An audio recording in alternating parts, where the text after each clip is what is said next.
آگے اللہ فرماتے ہیں وَعَمِلَ عَمَلًا صَالِحًا، اور نیک عمل بھی شروع کر دے۔ یہاں ایک اشکال ہوگا کہ بھائی بعض دفعہ انسان توبہ کرتا ہے، جیسے کتنے مسلمان ہیں جو کہتے ہیں ہم نے توبہ کی پھر گناہ ہو گیا۔ اللہ تو شرط یہ لگا رہے ہیں کہ نیک عمل کرے، اس کے بعد پہلے توبہ کرے، ایمان لائے۔ ایمان تو مسلمان پہلے سے ہی لا چکا ہے، اس آزمائش سے تو اللہ نے مسلمان کو بچا لیا، لیکن آگے عملاً صالحاً بھی تو توبہ کی شرط ہے نا۔ تو یہ بات خوب سمجھ لیں، اگر کوئی شخص سچی توبہ کرتا ہے، قرآن کی دوسری آیتوں سے اور حدیث سے ہمیں پتہ چلتا ہے، تبھی ہم کہتے ہیں نا قرآن یفسر بعضہ بعضا، قرآن ہی اپنے بعض آیتوں کی تفسیر کرتا ہے، پھر نبی صلی اللہ علیہ وسلم قرآن کو ایکسپلین کرتے ہیں۔ تو ہمیں یہ پتہ چلتا ہے قرآن اور حدیث سے کہ اگر کوئی شخص سچی توبہ کرے اور آئندہ گناہ نہ کرنے کا عزم کرے، اور اس کے آثار سے بھی لگتا ہو کہ واقعی یہ گناہ سے آئندہ بچنا چاہتا ہے، جیسے ایک آدمی کو عادت پڑ گئی ہے کہ بھئی کوئی زنا کرنے کی، اب اس نے سچی توبہ کر لی، لیکن وہ توبہ کرنے کے بعد وہ جا انہی جگہوں پہ رہے جہاں اس کو زنا کی دوبارہ ترغیب مل رہی ہے، تو اس کا مطلب اس نے توبہ کی نہیں ہے۔ لیکن سچی توبہ کرنے کے بعد اس نے وہ تمام آثار اور وہ تمام باتیں جو اس کو زنا پہ ابھارتی وہ اس نے چھوڑ دی، تو یہ عمل یعنی عملہ عملاً صالحاً کہلائے گا۔ یہ عمل اللہ کی نظر میں یعنی اللہ مان لیں گے کہ اس نے نیک اعمال شروع کر دیے۔ پھر اگر دوبارہ اس سے زنا ہو جاتا ہے تو پرانی توبہ اس کی باطل نہیں ہوگی۔ اور ہم یہ نہیں کہہ سکتے کہ قرآن نے تو کہا کہ جو نیک عمل بھی کرے، تو نیک عمل نہیں کیا، تو نے تو دوبارہ زنا کر لیا۔ تو حدیث سے ہمیں پتہ چلتا ہے، قرآن کی دیگر آیتوں سے بھی، کہ اگر دوبارہ گناہ ہوتا ہے تو پھر دوبارہ توبہ کرے، لیکن توبہ پکی ہونی چاہیے۔ تو دوبارہ گناہ سے پہلی والی توبہ کالعدم نہیں ہو جاتی، اور دوبارہ سے زنا اس کے اعمال میں لکھا نہیں جائے گا، وہ سارے گناہ معاف ہو گئے تو دوبارہ سے۔ لیکن چونکہ جب کوئی سچی توبہ کرتا ہے تو عام طور پر عمل عملاً صالحاً، وہ نیک اعمال شروع کر دیتا ہے، تو عام طور پر ایسا ہی ہوتا ہے، وہ برائی سے بچنے کی توفیق اس کو مل جاتی ہے۔ بہت کم کیس ایسے ہوتے ہیں کہ پھر بار بار برائی ہو رہی ہو، لیکن اگر بار بار بھی ہو رہی ہے تو بار بار توبہ کی جائے گی۔ تو یہ نہیں کہا جائے گا کہ جی میں نے تو توبہ کی تھی، اب دوبارہ بار بار مجھ سے گناہ ہو رہا ہے تو اب تو میری توبہ قبول ہی نہیں ہے، لہذا گویا مجھے سرٹیفکیٹ مل گیا گناہ کرنے کا، تو یہ بالکل غلط ہے۔ حدیث میں آتا ہے کہ اللہ تعالیٰ کا ارشاد ہے، یا عبادی لو بلغت ذنوبک عنان السماء ثم استغفرونی لغفرت لکم ولا ابالی، تمہارے گناہ آسمان تک بھی پہنچ جائیں، مغفرت طلب کرو گے میں معاف کر دوں گا۔ اور حدیث میں آتا ہے کہ یہ جو قرآن میں آتا ہے نا کہ جو گناہ کر کے توبہ کرتے ہیں وَلَمْ يُصِرُّوا عَلَى مَا فَعَلُوا، اور جو گناہ انہوں نے کیا پھر اس پر اصرار نہیں کرتے، قائم نہیں رہتے، تو حدیث میں آتا ہے مَا أَصَرَّ مَنِ اسْتَغْفَرَ مَا أَصَرَّ مَنِ اسْتَغْفَرَ وَإِنِ ارْتَكَبَ 70 مرة، او کما قال صلی اللہ علیہ وسلم، کہ جو شخص گناہ کر کے پکی توبہ کر لے، آئندہ نہ کرنے کا عزم ہو، تو اگرچہ اس سے دوبارہ گناہ بھی ہو جائے تو وہ اصرار کرنے والوں میں نہیں ہے، اگرچہ بار بار توبہ ٹوٹ رہی ہو، لیکن کرنے میں انسان پورے اس کے پلان بنا کے کرے کہ آئندہ کیسے میں اس گناہ سے بچوں گا۔ پھر بھی شیطان گناہ کروا دیتا ہے تو مایوس نہ ہو، دوبارہ توبہ کرے اور اپنے آپ کو سزا بھی دے تاکہ یہ گناہ چھوٹے اسے، یعنی گناہ چھوڑنے کے تمام اسباب اور وسائل اختیار کرے، پھر بھی ہو جائے تو مایوس نہ ہو، شرم کرے گناہ کرتے ہوئے، توبہ توڑتے ہوئے شرم کرے، توبہ کرتے ہوئے دوبارہ شرم نہ کرے۔ آگے اللہ کے ارشاد ہے فَأُولَٰئِكَ يُبَدِّلُ اللَّهُ سَيِّئَاتِهِمْ حَسَنَاتٍ، جو اس طرح سے توبہ کریں گے کہ ایمان لائیں، توبہ کریں، آئندہ نیک اعمال شروع کر دیں، تو یہ وہ لوگ ہیں جن کے برائیوں کو اللہ نیکیوں سے تبدیل کر دے گا۔ اس آیت کی بھی دو تفسیریں کی گئی ہیں۔ ایک تفسیر تو یہ کہ اتنی اچھی توبہ کوئی کر لیتا ہے، بعض دفعہ ایمان بھی لے آیا، اچھی توبہ بھی کر لی، کہ جتنے اس سے گناہ ہوئے تھے، جو زنا ہوا، چوری ہوئی، تو اللہ ان گناہوں کو نیکیوں سے بدل دے گا، یعنی وہ گناہ کے بدلے میں نیکیاں ڈال دے گا۔ یہ بھی ایک تفسیر ہے، لیکن یہ مرجو ہے، راجح تفسیر یہ نہیں ہے، اور بظاہر قرآن اور اسلام کے مزاج کے بھی خلاف معلوم ہوتی ہے۔ اس سے تو یہ ہوگا کہ لوگ کیا کہیں گے کہ اچھا ٹھیک ٹھاک گناہ کر لو دبا کے، بعد میں سچی توبہ کر لیں گے تاکہ یہ گناہ بھی نیکیاں بن جائے۔ لیکن جو قرآن کے سیاق و سباق سے اور جو راجح تفسیر ہے وہ یہ ہے کہ یبدل اللہ سیئات حسنات، اللہ بدلے میں دے دے گا ان کو، برائیوں کے بدلے میں نیکیاں دے دے گا۔ کیا مطلب؟ جو سچی توبہ کرتا ہے نا، بعض دفعہ انسان گناہوں میں اتنا آگے نکل جاتا ہے کہ وہ کہتے ہیں اب میں نے پکی توبہ کر بھی لی تو مجھے اتنی عادت پڑ چکی ہے، میں نیکیوں کے راستے پہ نہیں آ سکتا، میں اب ٹھیک نہیں ہو سکتا۔ تو اللہ امید دلا رہے ہیں کہ جو گناہوں کے دلدل میں پھنس چکا ہو، جب وہ پکی سچی توبہ کرے گا، اور کافر اگر ایمان بھی لے آئے گا، تو اللہ اب اس کو برائیوں کے بدلے میں نیکیوں کی توفیق دے دیں گے، اور اس کی بری زندگی نیکی سے بدل جائے گی، برائیاں نیکیوں سے تبدیل ہو جائیں گی۔ کیا مطلب؟ برائیاں چھوڑنا شروع کر دے گا اور اس کے بدلے میں زندگی میں نیکیاں آنا شروع ہو جائیں گی۔ یہ مطلب ہے قرآن کی آیت، کہ ہم کہتے ہیں نا یار اس کی تو زندگیوں میں نشہ نکل گیا، اس کے بدلے میں اس کی زندگی سے شراب نکل گئی اور شہد آ گیا، تو شراب کے بدلے میں شہد مل گیا اس کو، اس کی شراب تو شہد سے تبدیل ہو گئی ہے، اس کی چوریاں تو صدقات و خیرات سے تبدیل ہو گئی ہیں، پہلے تو لوگوں کا مال لیتا تھا اب الٹا دے رہا ہے، تو اس کی چوریاں تبدیل ہو چکی ہیں صدقات و خیرات سے، اس کا جھوٹ تبدیل ہو چکا ہے سچ سے، اس کی بزدلی تبدیل ہو گئی ہے بہادری سے، اس کی کنجوسی تبدیل ہو گئی ہے سخاوت سے، قطع رحمی تبدیل ہو گئی ہے، قطع رحمی ایک گناہ ہے نا، یہ گناہ تبدیل ہو گیا ایک نیکی سے، وہ دیکھیے صلہ رحمی، ماں باپ سب کے ساتھ بدسلوکی ایک برائی تھی، وہ تبدیل ہو گئی ہے حسن سلوک سے۔ تو کیا مطلب یہ ساری برائیاں نیکیوں سے چینج ہو رہی ہیں، کیا مطلب ان کے بدلے میں نیکیوں کی توفیق مل رہی ہے۔ تو اس لیے اللہ کہتے ہیں اولئک یبدل اللہ سیئاتہم حسنات، یہ وہ لوگ ہیں جن کی برائیوں کو اللہ نیکیوں سے چینج کر دے گا، یہ جتنے برے تھے اتنے ہی اچھے بن جائیں گے۔ تو کیسی زبردست آیت ہے یہ، اور صحابہ کی زندگی میں تو ہمیں یہ نظر آتا ہے کیسے کیسے جرائم ہوا کرتے تھے ان لوگوں سے زمانے جاہلیت میں، جب وہ ایمان لے کر آئے تو کیسے منبع خیر اور خیر کا سرچشمہ بن گئے۔ کہا جاتا ہے حضرت عمر رضی اللہ تعالی عنہ نے ایسے زمانے جاہلیت میں سخت دل تھے کہ روایات میں ہے کہ مردہ اپنی جو بچی کو زندہ دفن کرنے والوں میں ان کا نام آتا ہے، کیسے سخت دل، لیکن اسلام لانے کے بعد کیسے نرم دل اور انسانیت پر کیسا رحم کہ خلیفہ بننے کے بعد راشن کا بورا جو ہے اپنی کمر پہ رکھ کے گھوم رہے ہیں اور تقسیم کرنے کے لیے کوئی ضرورت مند نظر آئے تو میں اس کو دوں، اور کیوں ڈر لگ رہا ہے کہ اگر کوئی میری سلطنت میں بھوکا سویا تو قیامت کے دن اللہ مجھ سے سوال کرے گا۔ تو یہ رحم کا جذبہ لوگوں کا آپ کے دل کے اندر پیدا ہوا۔ ایک عورت کہہ رہی ہے، بوڑھی عورت نے حضرت عمر کو رات کو نا حضرت عمر کو ڈانٹنا شروع کیا، اس کو نہیں پتا تھا امیر المومنین نہیں ہے، سوری ان کو معلوم تھا حضرت عمر ہے، حضرت خولہ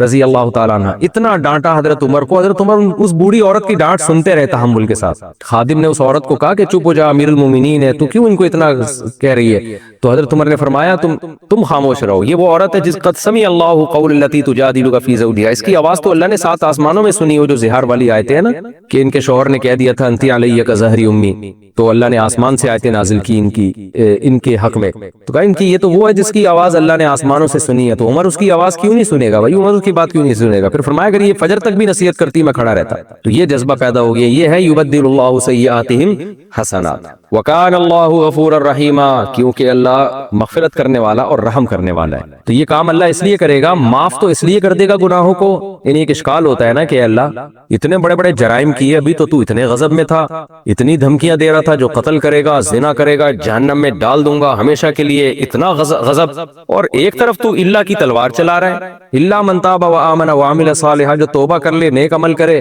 تو میں اس کو جناب اس کو تو اچھی زندگی دے دوں گا۔ تو اتنے بڑے جرم میں اتنا، جیسے ہم کہتے ہیں نا بھائی آپ نے تو فوراً ہی یو ٹرن لے لیا ہے، پہلے والے انداز سے تو لگ رہا تھا اس کی تو ایسی کی تیسی ہو جائے گی، دوسرے انداز سے لگ رہا ہے کہ اس نے تو گویا کچھ کیا ہی نہیں ہے، کوئی جرم ہی نہیں کیا، بس ذرا سی توبہ کی آپ نے معاف کر دیا اس کو۔ تو اس کا اللہ نے جواب دیا کان اللہ غفور رحیم، جہاں اللہ کی صفت انتقام ہے وہاں اللہ کی صفت مغفرت بھی ہے، وہ بڑا معاف کرنے والا۔ پھر اللہ چل تو معاف کر دیتا نا، یہ کیوں کہہ رہے اس کو میں نیک اعمال کی توفیق دوں گا اور برائیاں نیکیوں سے بدل جائیں گی؟ تو اس کا اللہ نے جواب دیا رحیمہ، وہ رحم کرنے والا بھی ہے، وہ دیکھتا ہے کہ جب کوئی بندہ میری طرف آنا چاہتا ہے تو میں اسے بڑھ کے اپنی طرف لاتا ہوں، کچھ وہ کرتا ہے کچھ میں اس کو توفیق دیتا ہوں، تو اس کی زندگی سے لگے گا کہ یہ تو چینج ہو ہی نہیں سکتا، لیکن میری توفیق شامل حال ہوگی اور اس کو بالکل 180 ڈگری پہ میں گھما دوں گا اور ایسا بنا دوں گا کہ تم سوچ بھی نہیں سکتے کہ اس کی پہلے کی زندگی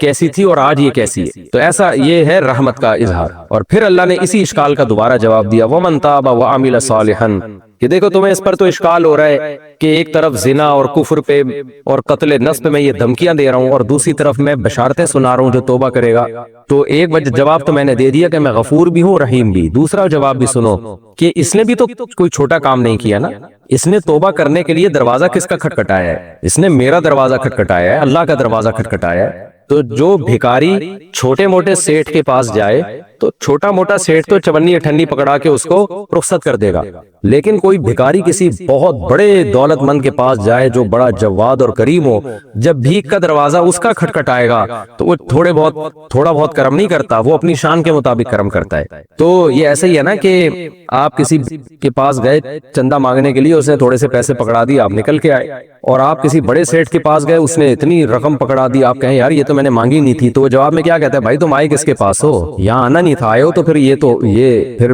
یہ دیکھو پھر دروازہ تم نے کس کا کھٹکھٹایا۔ یہاں بھی اللہ یہ انداز اختیار کرتے ہیں۔ فرمایا وَمَن تَابَ وَعَمِلَ صَالِحًا، دیکھو جو توبہ کر لے اور آئندہ نیک اعمال شروع کر دے، فَإِنَّهُ يَتُوبُ إِلَى اللَّهِ مَتَابًا، تو اس نے تو رجوع کیا اللہ کی طرف، رجوع کرنا اس نے رجوع کس کی طرف کیا؟ اللہ کی طرف کیا ہے نا، کہ انسانوں سے تھوڑی معافی مانگ رہا ہے، مجھ سے مانگ رہا ہے۔ تو جو میری انتقام کی صفت اگر بہت بڑی ہے اور میری عذاب کی صفت بہت بڑی ہے، میں عذاب بہت سخت دیتا ہوں، تو پھر میری رحمت اور میری سخاوت بھی بہت بڑی ہے، تو بڑے سے بڑے جرم کو اپنے سامنے آنسو بہانے سے میں معاف کر دیتا ہوں۔ تم رجوع اس نے میری طرف کیا ہے، اس لیے ان چیزوں پہ تمہیں اشکال نہیں ہونا چاہیے کہ اللہ اس کو نیکیوں کی توفیق کیوں دے رہا ہے اور اس کی زندگی کو تبدیل کیوں کر رہا ہے، اور توبہ کے ذریعے اتنے بڑے بڑے جرموں کو معاف کیوں کر رہا ہے۔ آگے اللہ پھر نیک لوگوں کی صفات شروع کر دیتے، تو بیچ میں ایک مضمون آ گیا نا قرآن کا، فرمایا والذین لا یشہدون الزور، یہ جو جنتی ہیں جن کی صفات میں بیان کر رہا ہوں کہ جو زنا نہیں کرتے اور قتل نہیں کرتے انسانی جان کو، ان میں ایک صفت یہ بھی ہے لا یشہدون الزور، یہ جھوٹی اور بری محفلوں میں شرکت نہیں کرتے۔ بری محفلیں جوے کی، سٹے کی، گانے بجانے کی، غیبتوں کی،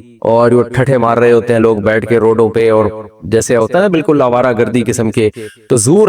زور اصل میں جھوٹ کو کہتے ہیں، لیکن جھوٹ چونکہ انسان کو برا لگتا ہے تو ہر بری چیز کو بھی زور کہا جاتا ہے، تو ایسی بری جگہوں پہ حاضر نہیں ہوتے۔ وَإِذَا مَرُّوا بِاللَّغْوِ، اور کبھی لغویات کے قریب سے گزرنا پڑ جائے، لغویات بھی وہ لغویات جو نہ دنیا کا فائدہ نہ آخرت کا فائدہ، تو اور لغو جس درجے کا ہوگا گناہ بھی اسی درجے کا ہوگا۔ کچھ لغویات ایسی ہیں کہ جس میں گناہ تو نہیں ہے لیکن نہ دنیا کا فائدہ نہ آخرت کا فائدہ، تو ان لغویات کو اختیار کرنا یا وہاں بیٹھ کے ٹائم ضائع کرنا گناہ تو نہیں ہے لیکن بے برکتی کا ذریعہ ہے۔ اور اگر وہ لغویات ایسی ہے جو آخرت کے لیے نقصان دہ ہے، جیسے گانے بجانے کی محفلیں، سینما گھر میں فلمیں ہیں، ناچ گانے کی محفلیں جو آج کل شادیوں میں ناچ رہے ہیں نا لوگ، تو یہ بھی لغویات ہے، لیکن یہ وہ لغویات ہے جو حرام ہے۔ تو اب اللہ تعالیٰ چونکہ اعلیٰ درجے کے مومنین کا ذکر کر رہے ہیں، اس لیے ہر طرح کے لغویات کا اللہ نے ذکر کیا کہ اذا مروا باللغو، جب یہ کسی لغو بات کے قریب سے گزرتے ہیں، کوئی محفل ہو، کہیں گانے بجانے ہو، کہیں فضول کام ہو رہا ہو، فضول باتیں ہو رہی ہو،